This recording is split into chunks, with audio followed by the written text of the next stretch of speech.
And welcome to week 8 of a year of wisdom. Let's get to reading.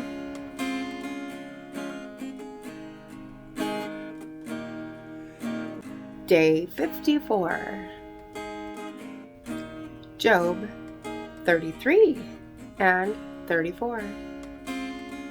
But now, Job, pay attention to my speech and listen to all my words. I'm going to open my mouth. My tongue will form words on my palate. My words come from my upright heart, and my lips speak with sincerity what they know. The Spirit of God has made me, and the breath of the Almighty gives me life. Refute me if you can. Prepare your case against me. Take your stand. I'm just like you before God. I was also pinched off from a piece of clay. Fear of me should not terrify you. The pressure I exert against you will be light. Surely you have spoken in my hearing, and I've heard these very words. I am pure without transgression. I am clean and have no guilt. But he finds reasons to oppose me. He regards me as his enemy. He puts my feet in the stocks. He stands watch over all my paths. But I tell you that you are wrong in this matter, since God is greater than man. Why do you take him to court for not answering anything a person asks? For God speaks time and again, but a person may not notice it.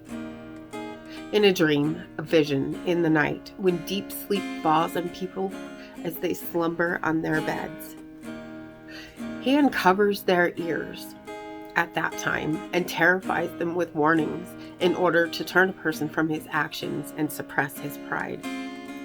God spares his soul from the pit, his life from crossing the river of death. A person may be disciplined on his bed with pain and constant distress in his bones, so that he detests bread and his soul despises his favorite food. His flesh wastes away to nothing, and his unseen bones stick out. He draws near to the pit, and his life to the executioners.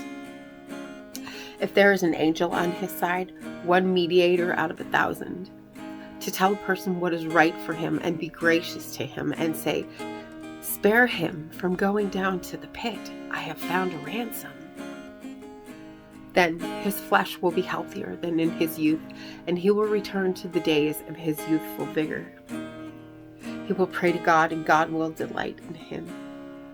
That man will see his face with a shout of joy, and God will restore his righteousness to him. He will look at men and say, "I have sinned and perverted what was right, yet I did not get what I deserved."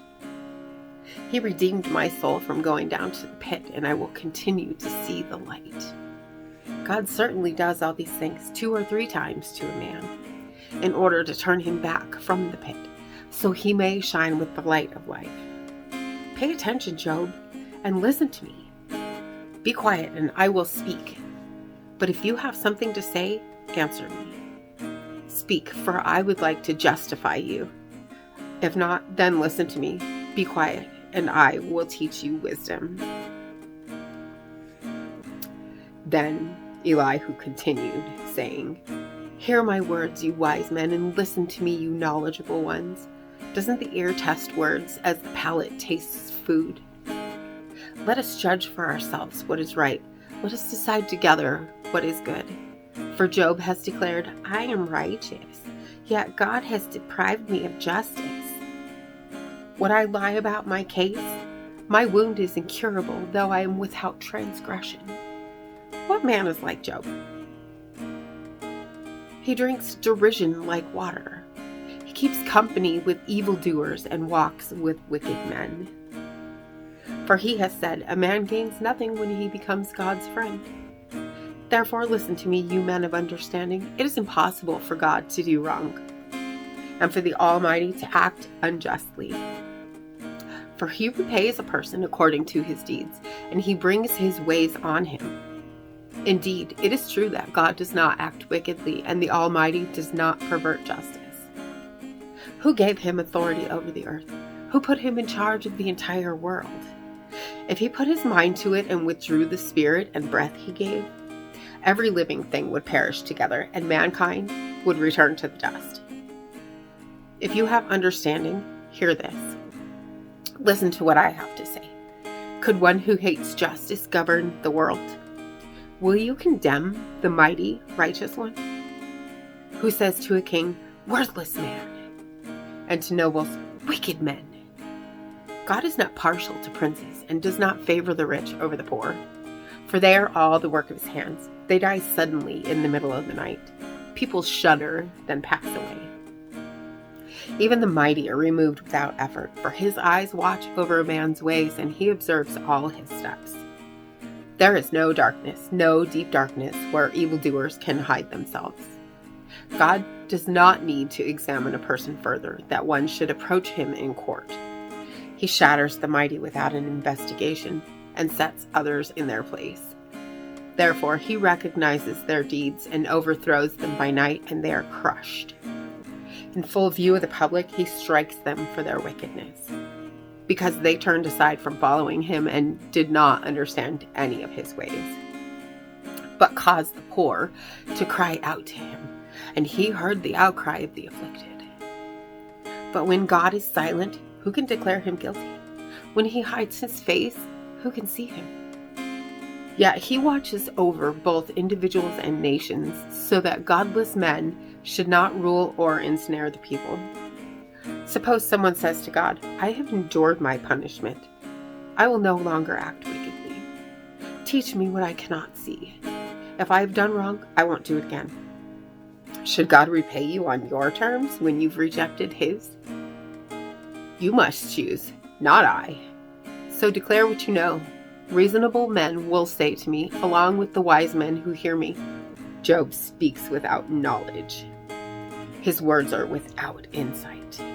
If only Job were tested to the limit, because his answers are like those of wicked men.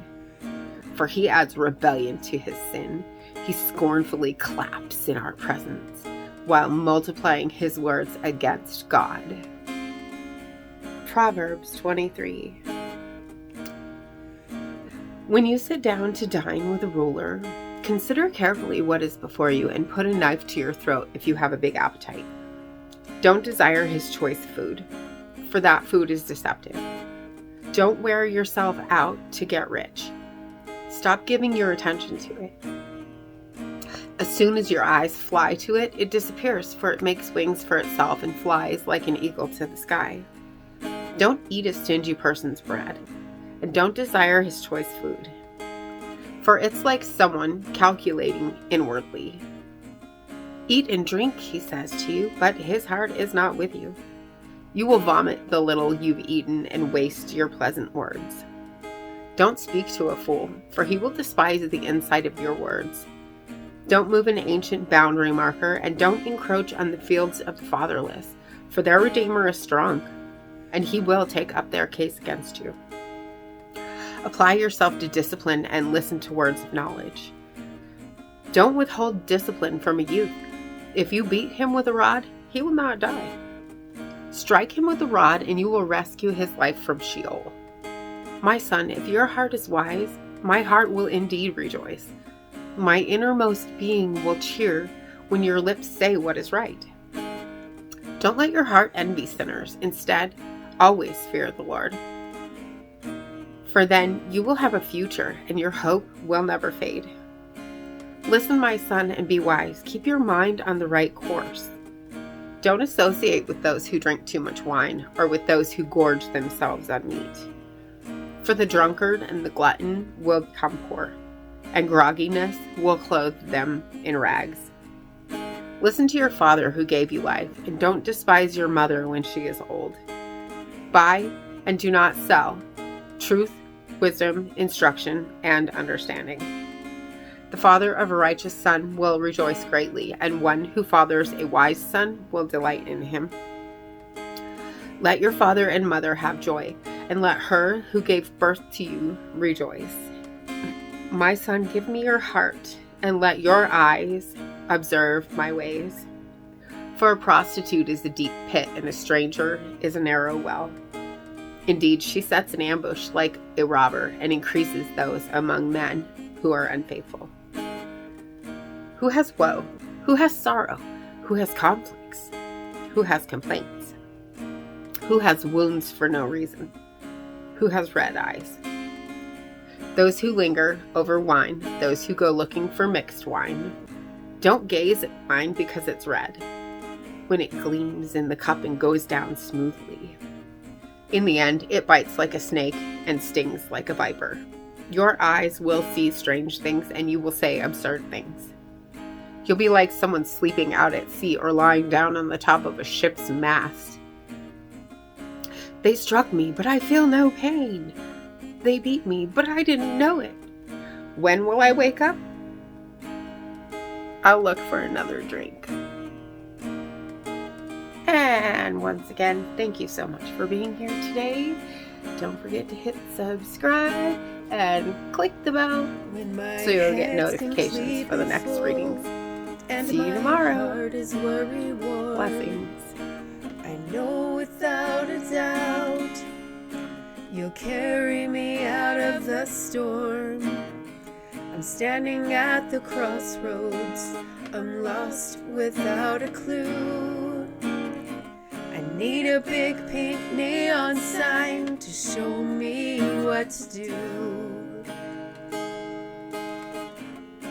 I thank you, Lord.